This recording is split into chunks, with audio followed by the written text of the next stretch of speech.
Well, good afternoon to the class of 2018, to you, to your families, faculty, members of the Board of Governors, honored guests, including Dean Hollerith, Bishops Ingram and Easterling, and Reverend Kim.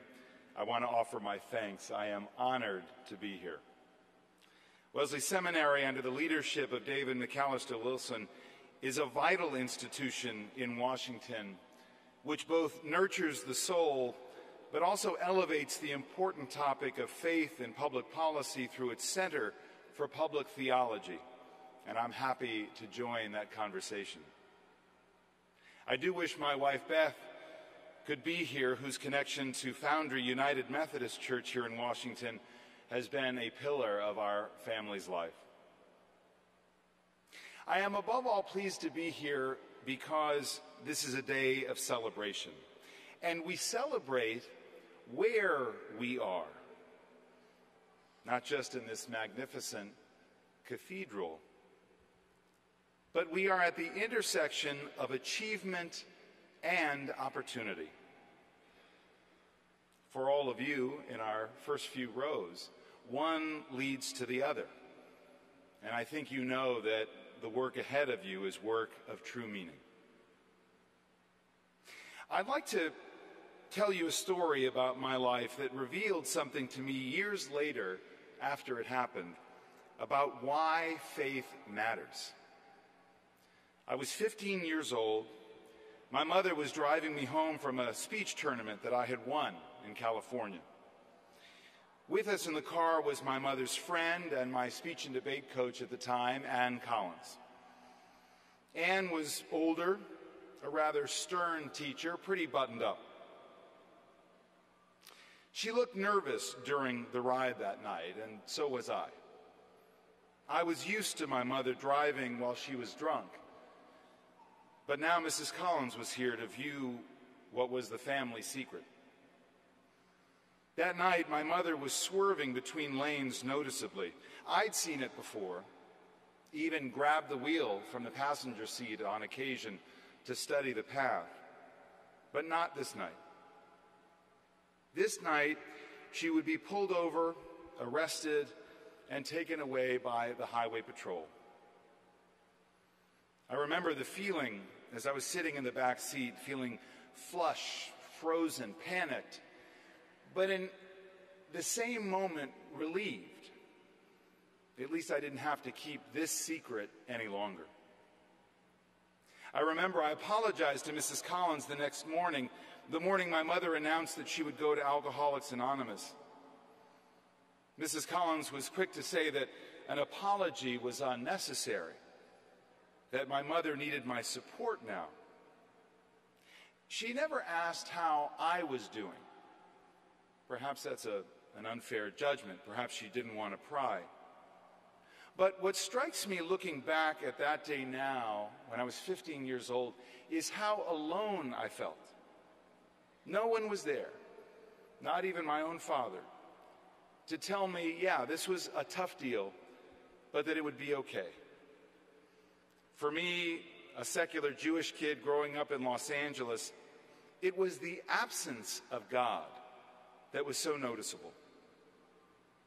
You see, I grew up without a strong sense that God loved me and could hold me when I fall. Years later, as David mentioned, I'm in the Oval Office with the President of the United States. George W. Bush asked me an arresting question. He said, "Gregory, how's your faith?" It's not the first time I've done that imitation. Now, as a reporter covering his White House, my initial instinct was to respond, none of your darn business. But that's not really how I felt. By then, I had begun to think a lot about that question.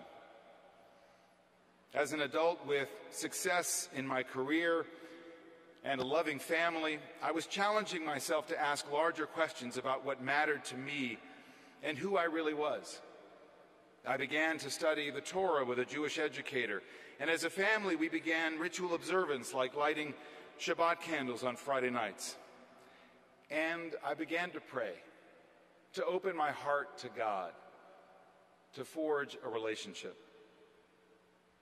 It struck me then and now as probably the most important question I've ever been asked or ever asked anyone else. The answers we give point to something essential about who we are and who we strive to be. How's your faith? How was your faith when you grew up?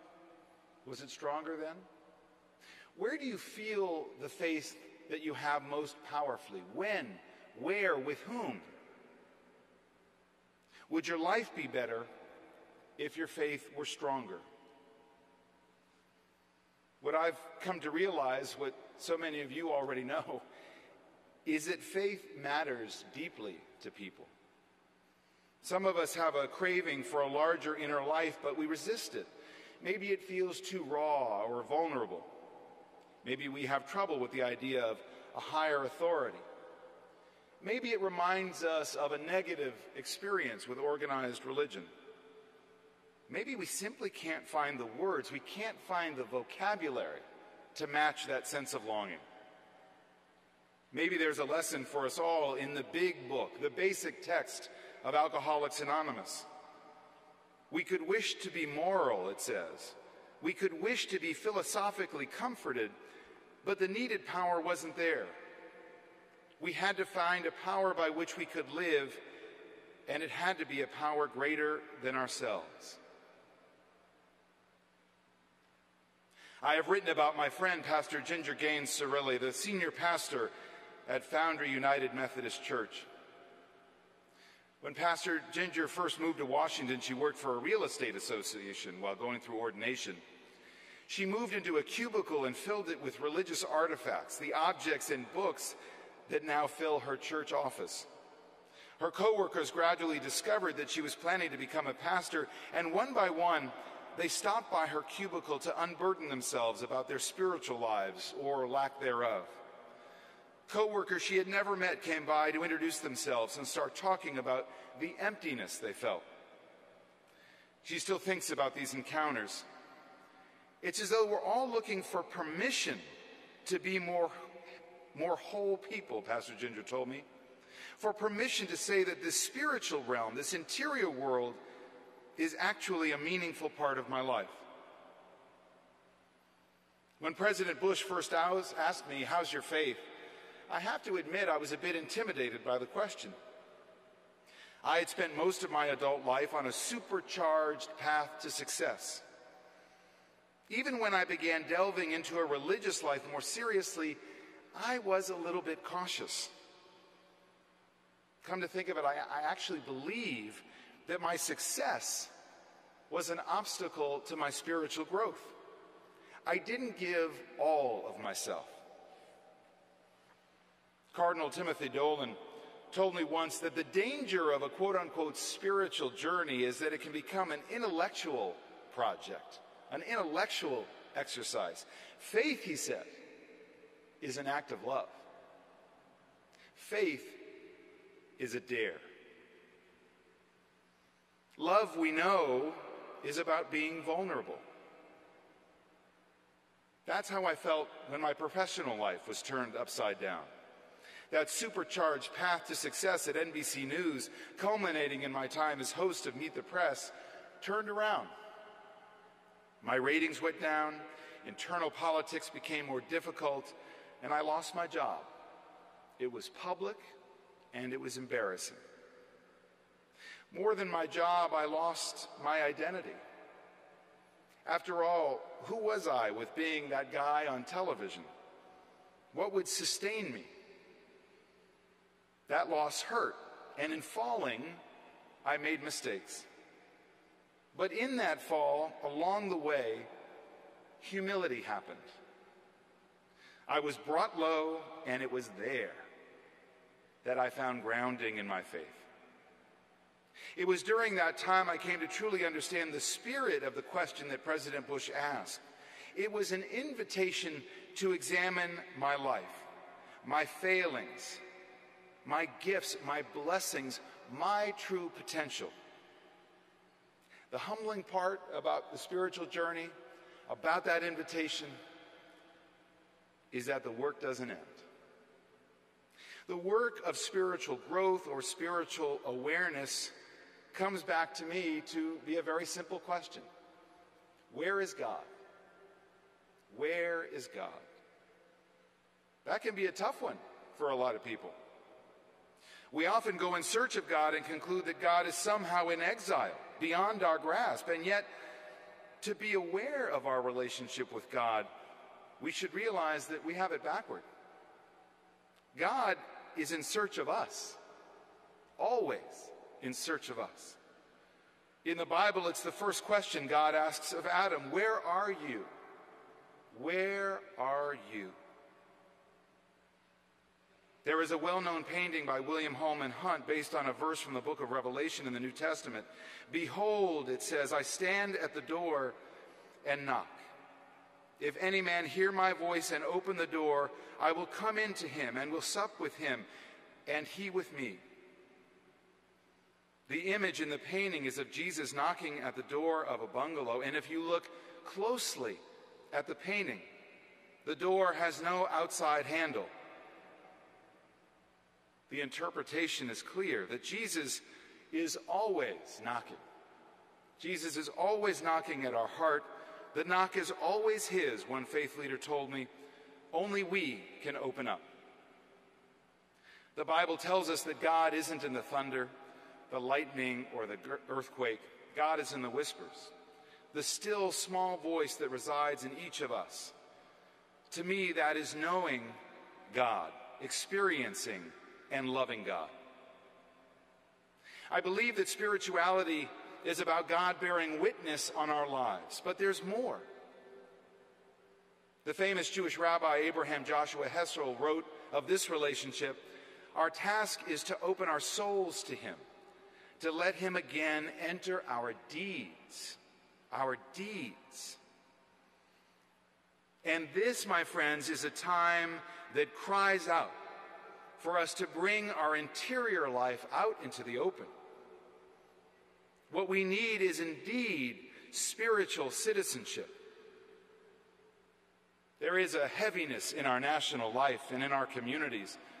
The very concept, the bedrock of truth, is being debated and undermined. We are growing numb to offensive banter passing as public discourse. And we have become too often unwilling to listen to each other, let alone seek to understand each other. We can pick our news source, filter what content we get, and ignore what we don't like. We don't challenge ourselves, and in the process we let fear, blame, and judgment of the other cloud our thinking. As a journalist, I can say that the work of chronicling these days is important work. Holding leaders accountable, exposing lies and corruption, scrutinizing official policy is vital work in any democracy. But there is also a point of obsession with this president that has replaced coverage of other important matters. And in a political environment that has devolved into American tribal conflict, our faith communities have lost their rightful place in the public square to speak out against injustice, for those left behind in our society,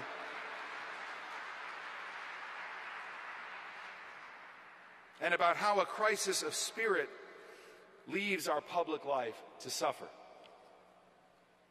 Spiritual citizenship asks us to live our values, to remember we have an obligation to each other, to resist what we must and support what we can. We need a lot more humility in the public square, less certainty, and less one-upsmanship.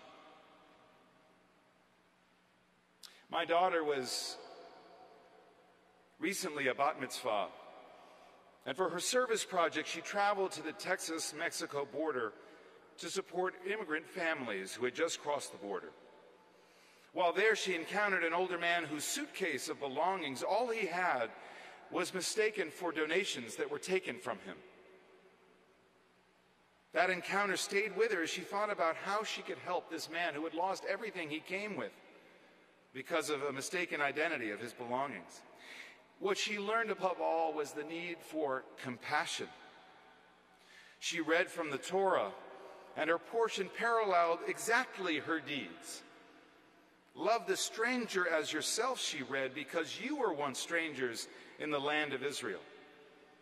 The admonition was not simply to treat the stranger as you would like to be treated, but to love her. That is what we're capable of. That is what a return to our best selves as citizens look like. So I'm just a journalist, an analyst. I'm a student and a seeker. I am no expert in these matters. I'm just someone out in the world thinking about them. But that's where you come in. That's where our graduates come in. We all experience a longing for something deeper in our lives, a wholeness, a vulnerability, humility, that sense that we're being carried. And you, all of you, as a new class of faith leaders, can show us the way. Teach us, inspire us, help us to turn the still small voice in our lives into something louder and longer lasting. In a daily devotional on ethical living, Rabbi Joseph Telushkin writes of the shoemaker who works by candlelight and tells a visitor, as long as the light is still burning, it is possible to mend. As long as the light of our lives burns, I will ask all of you, what will you mend? What will you mend inside yourselves, inside your communities, inside our country? In my home, when we welcome friends to our Shabbat dinner table, we often talk about how we were raised and where faith was in our family growing up. I'm Jewish because my father was. Yet, like many Jews, mine was a secular faith. I didn't know a lot about my religion or our rituals outside of the high holidays. My father, however, was a major influence on me and on my career. He was also a man with a terrible temper from whom I was estranged more than once. Yet it was my spiritual journey that kept me coming back to him. During our worst moments, I was dedicated to honoring my father, Don Gregory, because he was the author of my story. And I never wanted my children to think that it was okay to turn your back on a parent.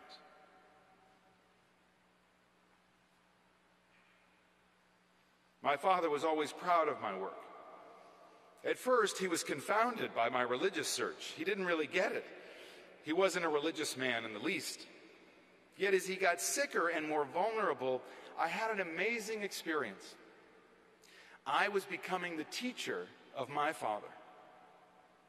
I read to him from Psalms before an operation about the closeness of God when he felt afraid.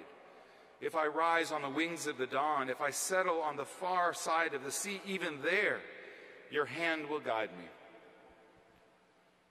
My father struggled not only to live, but to overcome fear, guilt, and pain. In these moments, there was prayer, candle lighting, and blessings. His final night at home was difficult. He was up most of the night with a nurse as he labored to use the bathroom or get any sleep. At breakfast, I sat there and I fed him fruit. I then helped him to settle into his favorite couch in the den where he could watch his old movies. He looked like he was close to letting go. I had to return to Washington to my family, and I said, "Dad, I have to go. And if I don't see you again, I just wanted you to know that my heart is full.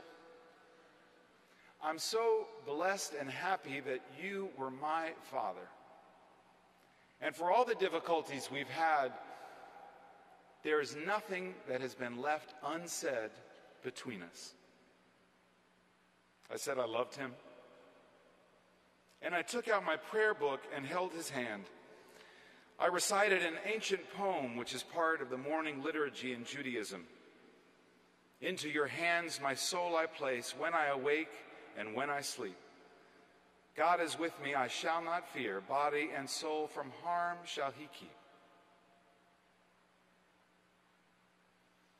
My father had tears in his eyes, and he looked at me and said meekly, "That was nice."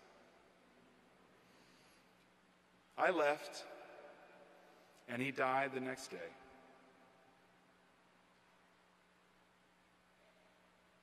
The theologian Frederick Buechner wrote, "If we are to love God,